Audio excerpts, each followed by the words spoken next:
À Bruxelles, le vélo a le vent en poupe, tout motif de déplacement confondu. La pratique du deux roues est en croissance à Bruxelles, du fait des déplacements des Bruxellois eux-mêmes, mais également de navetteurs, qui combinent le vélo à d'autres moyens de transport, confirme le 44e numéro de Bruxelles Study consacré à une étude des connaissances de la pratique cycliste dans la capitale. Ce constat est confirmé, quelle que soit la méthode de calcul choisie, affirment les auteurs de cet état des lieux, 3 chercheurs à l'Université Saint-Louis-Bruxelles, dans le cadre de leur collaboration avec l'Observatoire de la mobilité de la région de Bruxelles-Capitale. À la veille de la Journée internationale du vélo décrétée par l'Assemblée générale des Nations unies, ceux-ci espèrent contribuer par leur travail à répondre à la question de savoir si la tendance, renforcée depuis le début de la pandémie de coronavirus par les incertitudes associées à l'usage des transports en commun, va se poursuivre. Leur rapport d'étude rappelle que Bruxelles a déjà connu une pratique cycliste de masse, dans des temps pas si lointains. D'abord limitée à un usage de loisirs et réservée aux classes bourgeoises, la bicyclette s'est en effet répandue dans la capitale au début du XXe siècle, alors appropriée par les classes populaires. Dans l'ancienne province de Brabant, on estime ainsi, indique l'étude, que le nombre de bicyclettes a décuplé entre 1905 et 1935, constituant alors le principal mode de transport individuel mécanisé des Bruxellois, loin devant l'automobile. En 1940, on dénombre 5 fois plus de vélos en Brabant que de voitures dans tout le pays. La seconde moitié du XXe siècle voit un déclin progressif de la pratique cycliste utilitaire, précipité par l'essor de l'automobile. Depuis plusieurs années toutefois, les avantages du deux roues, comme mode de déplacement particulièrement adapté aux courtes et moyennes distances, ont été remis en lumière. Les incertitudes récentes associées à l'usage des transports collectifs en temps de pandémie ont aussi repopularisé la pratique du vélo auprès de nombreux Bruxellois. Le constat que font les auteurs est clair, quelles que soient les méthodes de récolte des données, la pratique du deux roues est en croissance à Bruxelles, du fait des déplacements des Bruxellois eux-mêmes, mais également de navetteurs, qui combinent le vélo à d'autres moyens de transport. Depuis le début des relevés réalisés à l'heure de pointe par l'association Pro Vélo en 1999, on constate une croissance régulière, et même une inflexion marquée de la tendance ces dernières années. Entre 2013 et 2019, le nombre de cyclistes passant au point de comptage a plus que doublé par exemple, avec un taux de croissance annuel moyen de 14%. Ces seuls comptages ne permettent toutefois pas de distinguer les effets d'une hausse générale des déplacements à Bruxelles, liés notamment à l'essor démographique de la capitale, de la hausse réelle de la part des déplacements effectués à vélo.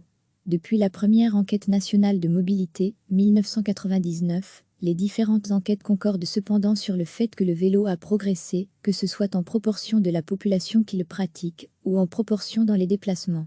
Cette tendance est toutefois particulièrement marquée pour les déplacements de travailleurs internes à Bruxelles, ceux qui y résident et y travaillent. La pratique du deux roues est en croissance à Bruxelles, du fait des déplacements des Bruxellois eux-mêmes, mais également de navetteurs, qui combinent le vélo à d'autres moyens de transport, confirme le 44e numéro de Bruxelles Study consacré à une étude des connaissances de la pratique cycliste dans la capitale. Ce constat est confirmé, quelle que soit la méthode de calcul choisie, affirment les auteurs de cet état des lieux, 3 chercheurs à l'Université Saint-Louis-Bruxelles, dans le cadre de leur collaboration avec l'Observatoire de la mobilité de la région de Bruxelles-Capitale. À la veille de la Journée internationale du vélo décrétée par l'Assemblée générale des Nations unies, ceux-ci espèrent contribuer par leur travail à répondre à la question de savoir si la tendance, renforcée depuis le début de la pandémie de coronavirus par les incertitudes associées à l'usage des transports en commun, va se poursuivre. Leur rapport d'étude rappelle que Bruxelles a déjà connu une pratique cycliste de masse, dans des temps pas si lointains. D'abord limitée à un usage de loisirs et réservée aux classes bourgeoises, la bicyclette s'est en effet répandue dans la capitale au début du XXe siècle, alors appropriée par les classes populaires. Dans l'ancienne province de Brabant, on estime ainsi, indique l'étude, que le nombre de bicyclettes a décuplé entre 1905 et 1935, constituant alors le principal mode de transport individuel mécanisé des Bruxellois, loin devant l'automobile. En 1940, on dénombre 5 fois plus de vélos en Brabant que de voitures dans tout le pays.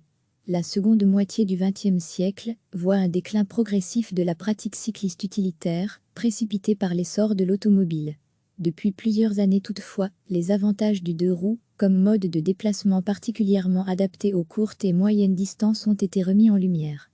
Les incertitudes récentes associées à l'usage des transports collectifs en temps de pandémie ont aussi repopularisé la pratique du vélo auprès de nombreux Bruxellois. Le constat que font les auteurs est clair. Quelles que soient les méthodes de récolte des données, la pratique du deux roues est en croissance à Bruxelles, du fait des déplacements des Bruxellois eux-mêmes, mais également de navetteurs, qui combinent le vélo à d'autres moyens de transport. Depuis le début des relevés réalisés à l'heure de pointe par l'association ProVélo en 1999, on constate une croissance régulière, et même une inflexion marquée de la tendance ces dernières années. Entre 2013 et 2019, le nombre de cyclistes passant au point de comptage a plus que doublé par exemple, avec un taux de croissance annuel moyen de 14%. Ces seuls comptages ne permettent toutefois pas de distinguer les effets d'une hausse générale des déplacements à Bruxelles, liés notamment à l'essor démographique de la capitale, de la hausse réelle de la part des déplacements effectués à vélo. Depuis la première enquête nationale de mobilité, 1999, les différentes enquêtes concordent cependant sur le fait que le vélo a progressé, que ce soit en proportion de la population qui le pratique, ou en proportion dans les déplacements. Cette tendance est toutefois particulièrement marquée pour les déplacements de travailleurs internes à Bruxelles, ceux qui y résident et y travaillent. Cliquez sur s'abonner pour recevoir les dernières nouvelles.